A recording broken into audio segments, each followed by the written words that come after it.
We were doing those Task Force Dark Eagle missions, and almost all of my missions were with them. So last day of operations, beginning of March 2005 or 2006, we start off with one of the infantry companies with first of the 506. We're in vehicles, start doing some clearing zones. We get out, clear a little bit, get back in. Nothing too crazy in those rural areas, right? So that day, we're driving around, then we get word, hey, we got intel, the Iraqi SF are gonna do a hit. We're gonna provide perimeter security of their raid. So we roll over with them, set up a perimeter around this house, right? So it's a house, a couple houses together, bunched up, and there's a lot of foliage, and they got animals, and you really can't see as much as you normally can. So it's a lot of obstruction with our being able to observe the area. So we do the raid, kind of waiting for the Army SF to do their thing. Commander's like, stay in your vehicles, everybody, stay in your vehicles. Good to go, because snipers out there or something else. And I had to take a piss. So we're waiting in there. We're oriented down an avenue approach. Next to us is an Army gun truck oriented down that same avenue approach, kind of offset.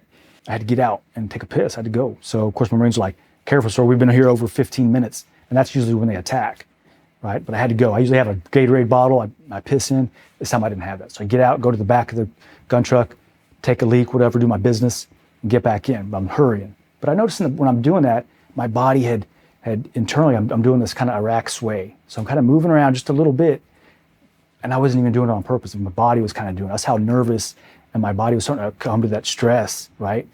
And I was kind of like, what? It shocked me, right? I was like, what am I doing? I get back in the vehicle, but before I get in, I noticed there's a civilian photographer who was kind of with the Army, kind of doing an in-bed thing. I told him, like, hey, dude, you might want to get back in. They're going to attack us anytime. It always takes about 15 minutes before we're on objective, and they start coming out. He's like, oh, okay, whatever, right? So he's standing in the middle of the road, taking pictures, trying to get his Pulitzer Prize or whatever it is they do.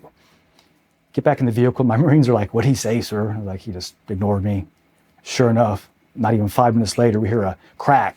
You hear that round hit the meat, hits him in the leg, spun him around. He goes down next to an Army gun truck.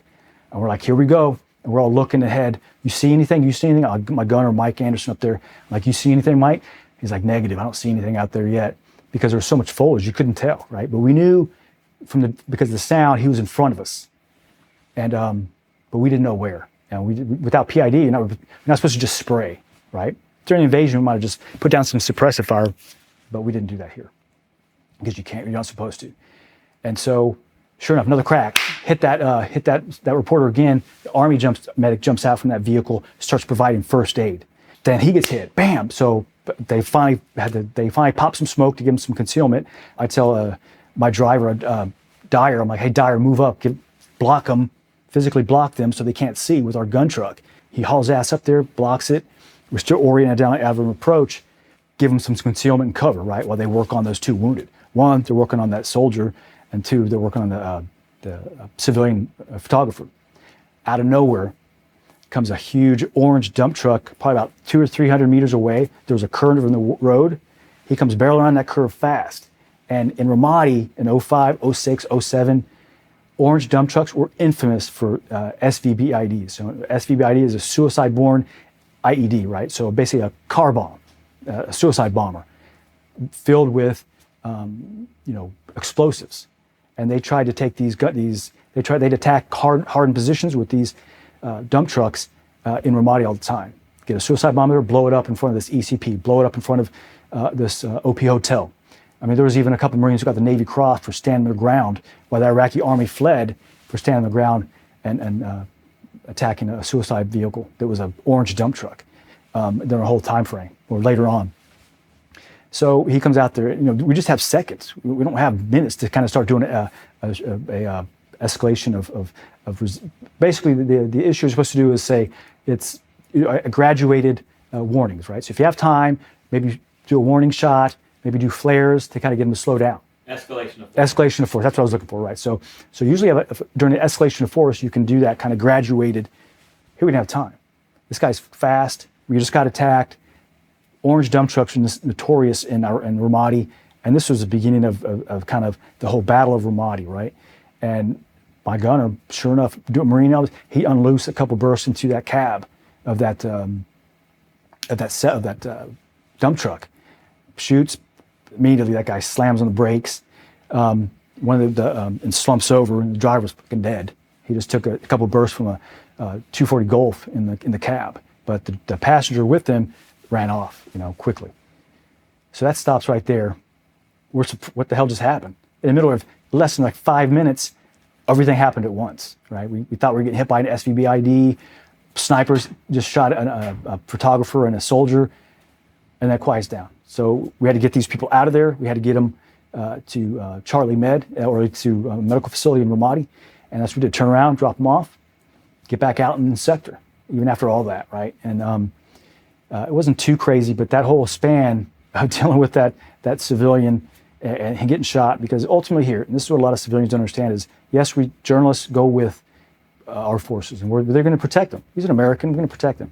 But later on, I found out that he had wrote an article about that incident, this reporter. I'm not going to say his name because I don't want to get, any legal issues later on. But he wrote that this whole thing about how he wasn't on anybody's side. He was neutral, which is, of course, is bullshit. Because if he was neutral, and if he tried to walk the streets of Ramadi without coalition support, he would get captured and killed.